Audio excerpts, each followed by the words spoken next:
Bu 530 kilometre dediğiniz sınırın 300 kilometresi Van iline bağlıdır. Yani bu da çok önemlidir. Bizim 3 ilçemizi kapsayan Özalpsaray Başkale sınırlarımız yani bu 300 kilometresini kapsıyor. Ticaretimiz İran yanı başımızda 80 milyonluk bir ülke. Petrol ürünleri ve türevleri bakımından zengin bir ülke. Dünya devi bir ülke. Mevsim olarak da 4 mevsimi bir arada yaşayan, bir tarafta kışı yaşayan, bir tarafta yazı yaşayan bir ülke. Coğrafyası çok büyük. Tarım ülkesi, petrol ülkesi bir ülke.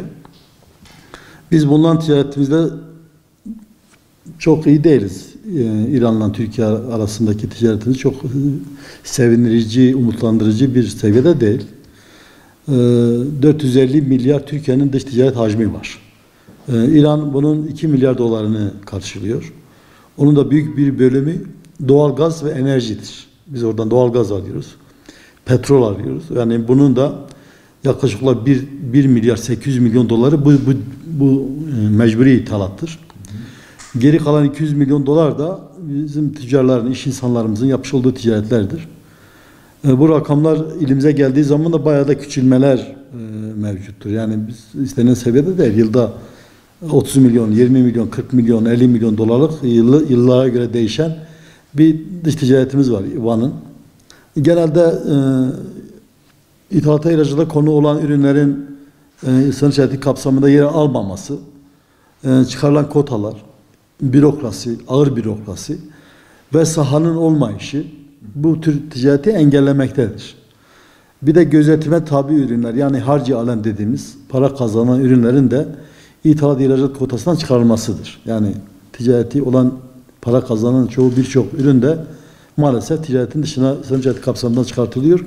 Bu ticaretten umudumuzu bulamıyoruz. Daha 1989 yılında başlayan sınır ticareti 1998 yılına kadar çok önemli ticaretler yapıldı. 98'de çıkarılan kararnamelerle, yapılan kararlamalarla bu ticaret engellendi. Şu anda istenilen seviyede değil. Bizim 300 kilometrelik sınırımız tam 380 yıldır kapalıdır. Son 10 yıldır açılmış, 13 yıldır açılmış. O da dönem dönem açılıp kapanıyor, 8 saat çalışıyor. Yani 300 kilometrelik bir sınırımız olduğu zaman gerçekten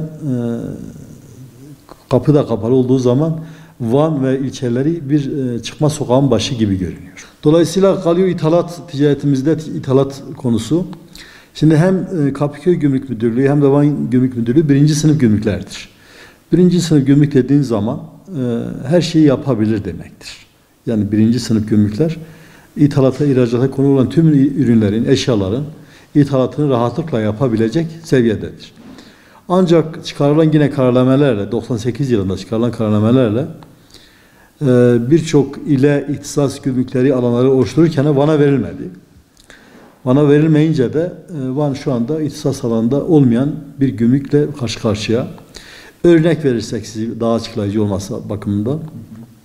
Siz Türkiye Cumhuriyetlerinden veya İran'dan, İran İslam Cumhuriyeti'nden bir ürün getirmeye kalkışacağız Van'a gıda olarak. Van'a gümrükleme yapamıyorsunuz. En yakın Gaziantep'e götürmeniz gerekiyor. Diyelim ki siz İran'dan cam getirmek isterseniz Van'da yapamıyorsunuz. Camı Trabzon'a götürmen gerekiyor. Siz petrol ürünleri ve türevleri, o PVC ham maddeleri falan getirmek isterseniz Van'da yapamıyorsunuz. En yakın işte Mersin'e, işte Adana'ya falan götürmeniz gerekiyor. Halı kilim getirmek isterseniz Antep'e, Kayseri'ye, İsparta'ya götürmeniz gerekiyor. Yani bunları alanlar, gümrük alanları yapmışlar. Bize hiçbir şey vermemişler. Dolayısıyla siz burada bir ürün İran'dan 100 kilometre öteden bir ürün getirdiğinizde 700 kilometre Antep'e götürüp malı birleştirip tekrar getirip Van'da satacaksınız. Yani hem çift navlun biniyor, hem çok masraf biniyor, hem nakliye, hem zahmet, hem masrafı çok 2 kat, hem zaman israfı. Dolayısıyla bu ticaret olmuyor. Şimdi eğer karar vericiler bu hem İran'da hem Türkiye'de bu ticaretin gelişmesini sağlamak istiyorlarsa, kolaylaştırmak istiyorlarsa bizi gelip dinlemeleri lazım. Sahaya inmeleri lazım. Masa başında bu işler olmaz. Kesinlikle sahaya inilecek. Gelecek sorun nedir? Ticaretin önünde ne engel var? Bunu biz bir şekilde çözelim derlerse çözerler. Çok basittir. Bir satır yazı yazılır. Belki Van Gümrük Müdürlüğü'ne gıda ihtisas yetkisi verilmiştir. Olay bitmiştir.